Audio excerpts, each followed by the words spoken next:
అందరికీ praise the lord. Bible reading in 6 months, day 145. రెండో భాగంగా కొత్త నిబంధన గ్రంథం మత్తయి సువార్త 1వ అధ్యాయం నుండి చదువుకుందాం. 145 డేస్లో పాత నిబంధన గ్రంథం అంతా కూడా కంప్లీట్ అయిపోయింది. మీరు ఎవరైనా మొదటిసారి కనుక మన ఛానల్ చూస్తుంటే ప్లీజ్ సబ్స్క్రైబ్ చేసుకోనండి. నేను బైబిల్ చదివి ఛానల్లో అప్లోడ్ చేసిన వెంటనే మీకు నోటిఫికేషన్ వస్తుంది. మీరు కూడా నాతో పాటుగా బైబిల్ని రీడ్ చేయొచ్చు. అలాగే మీకు తెలిసిన వారికి కూడా లింక్ షేర్ చేయండి.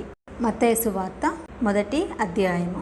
అబ్రహాము కుమారుడగు దావీదు కుమారుడైన యేసుక్రీస్తు వంశావళి. అబ్రహాం ఇస్సాకును కనెను, ఇస్సాకు యాకోబును కనెను, యాకోబు యూదాను అతని అన్నదమ్ములను కనెను, యూదా తామారునందు పేరేసును జెరాహును కనెను, పేరేసు ఎస్రోమును కనెను, ఎస్రోము అరామును కనెను, అరాము అమినాదాబును కనెను, అమినాదాబు నయసోనును కనెను, నయసోను షల్మానును కనెను, షల్మాను రాహాబునందు బోయాజును కనెను, బోయాజు రూతునందు ఓబేదును కనెను, ఓబేదు యెషయిని కనెను, యెషయి రాజైన దావీదును కనెను.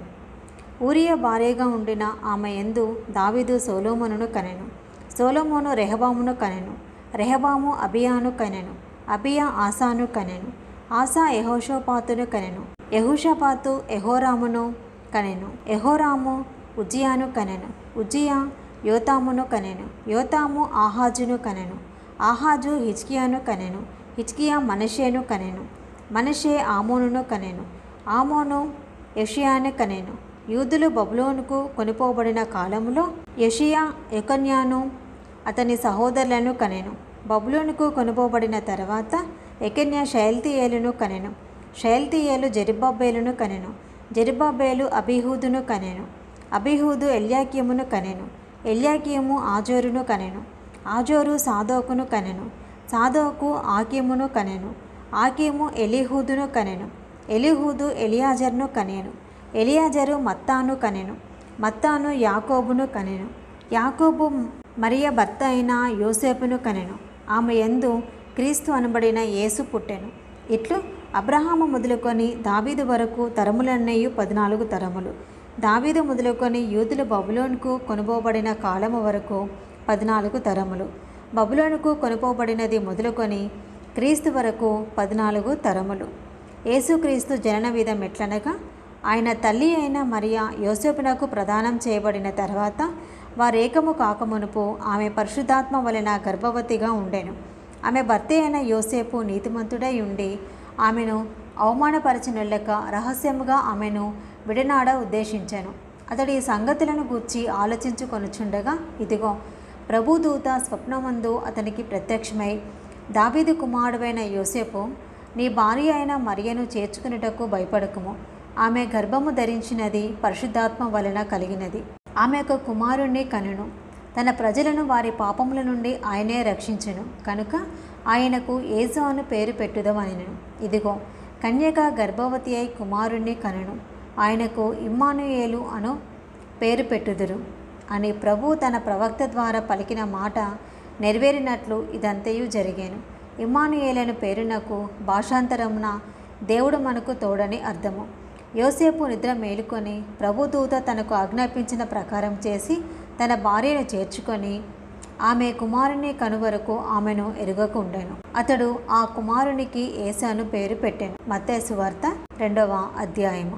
రాజైన హేరోదు దినములయందు యూదాయ దేశపు బెత్లెహేంలో యేసు పుట్టిన పిమ్మట, ఇదిగో తూర్పు దేశపు జ్ఞానులు యెరూషలేమునకును వచ్చి, యూదుల రాజుగా పుట్టిన వాడెక్కడ ఉన్నాడు? తూర్పు దిక్కున మేము ఆయన నక్షత్రము చూచి ఆయనను పూజింపవచ్చితిమని చెప్పిరి.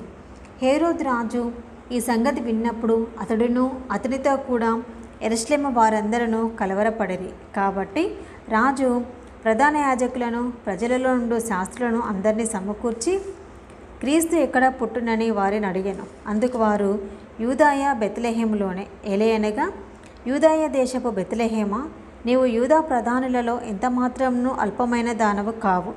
ఇశ్రాయేలును నా ప్రజలను పరిపాలించు అధిపతి నీలో నుండి వచ్చును అని ప్రవక్త ద్వారా వ్రాయబడి ఉన్నదన్నిది. అంతటా హేరోదు ఆ జ్ఞానులను రహస్యముగా పిలిపించి ఆ నక్షత్రము కనబడిన కాలము వారి చేత పరిష్కారముగా తెలుసుకొని, మీరు వెళ్ళి ఆ శిశువు విషయమై జాగ్రత్తగా విచారించి తెలుసుకొనగానే నేనును వచ్చి ఆయనను పూజించినట్లు నాకు వర్తమానం తేండి అని చెప్పి వారిని బెత్లెహేమునకు పంపెను.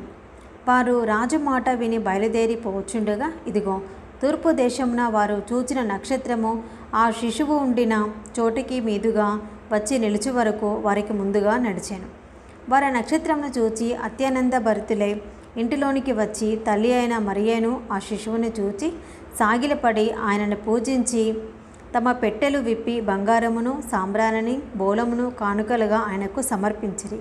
తర్వాత హేరోదు నొద్దకు వెళ్ళవద్దని స్వప్నమందు దేవుని చేత బోధింపబడిన వారు మరి ఒక మార్గమున తమ దేశమునకు తిరిగి వెళ్ళిరి.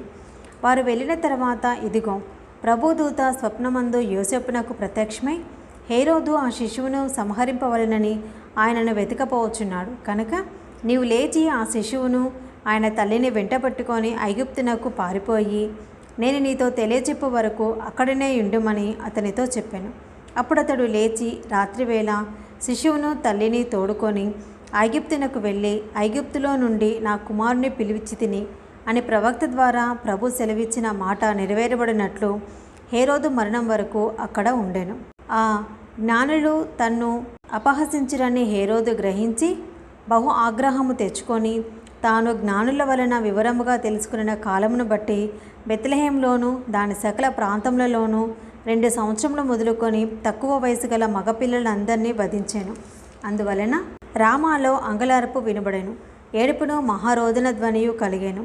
రాహేలు తన పిల్లల విషయమై ఏడ్చుచు వారు లేనందున ఓదార్పు పొందనులకై ఉండెను అని ప్రవక్త అయిన ఇర్మియా ద్వారా చెప్పబడిన వాక్యము నెరవేరెను. హేరోదు చనిపోయిన తర్వాత ఇదిగో ప్రభుదూత ఐగుప్తులో యోసేపునకు స్వప్నమందు ప్రత్యక్షమై నీవు లేచి శిశువును తల్లిని తోడుకొని ఇశ్రాయేలు దేశమునకు వెళ్ళెము. శిశువు ప్రాణం తీయజూచుండిన వారు చనిపోయారని చెప్పాను.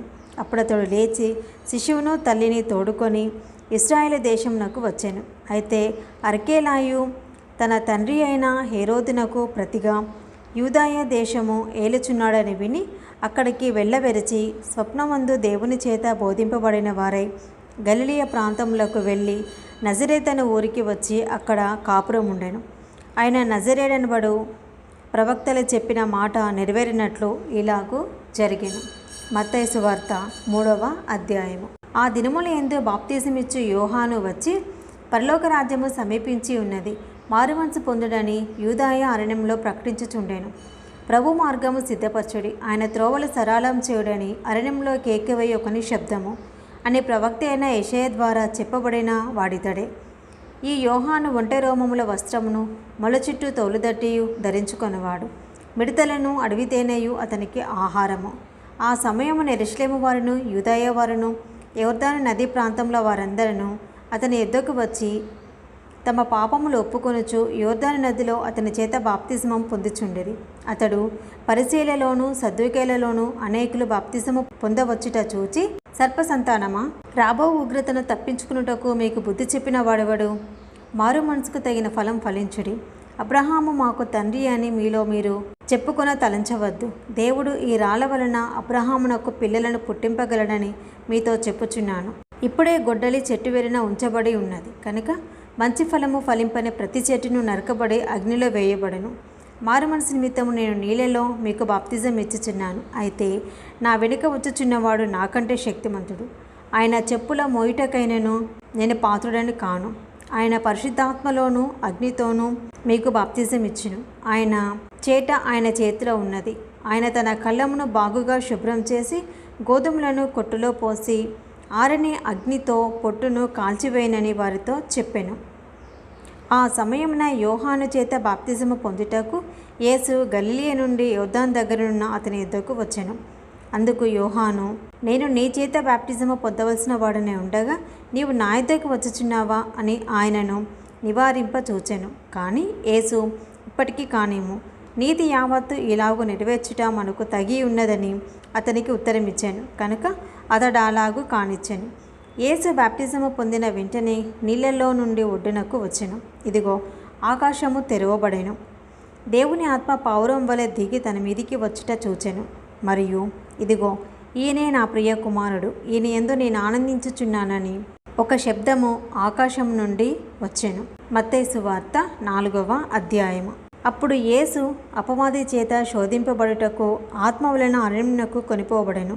40 దినములు 40 రాత్రులు ఉపవాసం ఉండిన పిమ్మట ఆయన ఆకలిగొనగా ఆ శోధకుడు ఆయన ఎద్దకు వచ్చి, నీవు దేవుని కుమారుడవైతే ఈ రాళ్ళు రొట్టెలగునట్లు ఆజ్ఞాపించుమనెను. అందుకైన మనుషుడు రొట్టె వలన మాత్రం కాదు, కానీ దేవుని నోట నుండి వచ్చు ప్రతి మాట వలనను జీవించును అని వ్రాయబడి ఉన్నది అనెను. అంతటా అపవాది పరిశుద్ధ పట్టణమునకు ఆయనను తీసుకొని పోయి దేవాలయ శిఖరమున ఆయనను నిలవపెట్టి, నీవు దేవుని కుమారుడవైతే కిందికి దుముకుము, ఆయన నేను గూర్చి తన దూతలను ఆజ్ఞాపించును, నీ పాదం ఎప్పుడైనను రాతికి తగలకుండా వారు నిన్ను చేతులతో ఎత్తుకొందురు అని వ్రాయబడి ఉన్నదని ఆయనతో చెప్పెను. అందుకు యేసు, ప్రభు అయిన నీ దేవుని నీవు శోధింపవలదని మరి ఒక చోట వ్రాయబడి ఉన్నదని వానితో చెప్పెను. మరలా అపవాది మిగులు ఎత్తైన ఒక కొండ మీదికి ఆయన తోడుకొని పోయి ఈ లోక రాజ్యములన్నిటినీ వాటి మహిమను ఆయనకు చూపి, నీవు సాగిలపడి నాకు నమస్కారం చేసినడలా వీటన్నిటిని నీకిచ్చేదనని ఆయనతో చెప్పగా, యేసు వానితో, సాతానా పొమ్ము, ప్రభు అయిన నీ దేవునికి మొక్కి ఆయనను మాత్రము సేవింపవలెను అని వ్రాయబడి ఉన్నది అనెను. అంతటి అపవాది ఆయనను విడిచిపోగా, ఇదిగో దేవుని దూతలు వచ్చి ఆయనకు పరిచర్య చేసిరి. యోహాను చెరపట్టబడినని యేసు విని గలిలయకు తిరిగి వెళ్ళి నజరేతు విడిచి జెబూలూను నఫ్తాలి అను దేశముల ప్రాంతములలో సముద్ర తీరమందలే కపెర్నహూమునకు వచ్చి కాపురం ఉండెను. జెబూలూను దేశమును నఫ్తాలి దేశమును యోర్దానుకు ఆవలనున్న సముద్ర తీరమున అన్యజనులు నివసించు గలిలేయు చీకటిలో కూర్చుండి ఉన్న ప్రజలను గొప్ప వెలుగు చూచిరి. మరణ ప్రదేశంలోనూ మరణఛాయలోనూ కూర్చుండి ఉన్న వారికి వెలుగు ఉదయించెను అని ప్రవక్త అయిన యెషయా ద్వారా పలుకబడినది నెరవేరినట్లు ఇలాగూ జరిగాను. అప్పటి నుండి యేసు పరలోక రాజ్యము సమీపించి ఉన్నది కనుక మారుమనసు పొందుడని చెప్పుచూ ప్రకటింప మొదలుపెట్టాను.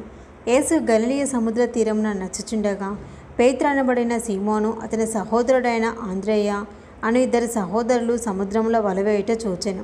వారు జాలరులు. ఆయన, నా వెంబడి రండి, నేను మిమ్మల్ని మనుషులను పట్టు జాలరులుగా చేతునని వారితో చెప్పాను. వెంటనే వారు తమ వలలు విడిచిపెట్టి ఆయనను వెంబడించిరి.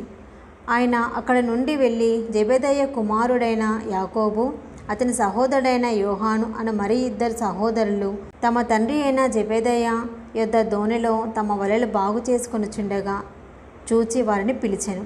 వెంటనే వారు తమ దోణెను తమ తండ్రిని విడిచిపెట్టి ఆయనను వెంబడించిరి. ఇది ఈరోజు 2వ భాగం అండి. Praise the lord.